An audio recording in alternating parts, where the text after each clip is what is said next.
எங்கே இருக்குன்னு பார்த்தீங்கன்னா டார்ஜிலிங்னு வச்சதுக்கு பதிலாக டார்லிங் அப்படின்னு வச்சுருக்கலாம். ஏன்னா அப்படி ஒரு கிளைமேட்டாக இருக்குது. இது என்ன மாதிரி ரெஃபரன்ஸ் எடுக்கிறாங்க? அப்படி ஒரு கிளைமேட்டாக இருக்குது. பட் என்ன பிரச்சனைனா மழை தூரிக்கிட்டே இருக்கிறதுனால ஒரு நிம்மதியற்ற தன்மையாக இருக்குது. ரோடு பார்த்தீங்கன்னா சவுகார்பேட்டுக்குள்ளே பூத்த மாதிரி இருக்குது.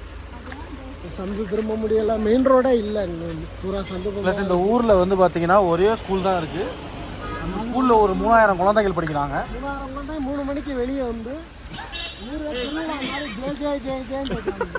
அந்த நேரத்தில் குறைக்கி ஆளுக்கு ஒரு கொடையை பிடிச்சி இப்போ சொல்லிட்டு போகிறாங்க. இடமே இருக்க மாட்டேங்குது. அந்த நேரத்தில் டூரிஸ்ட் யாரும் வெளியே வந்துடாதீங்க. வந்தாலும் பரணி மாதிரி வெளியில் நடந்து வாங்க.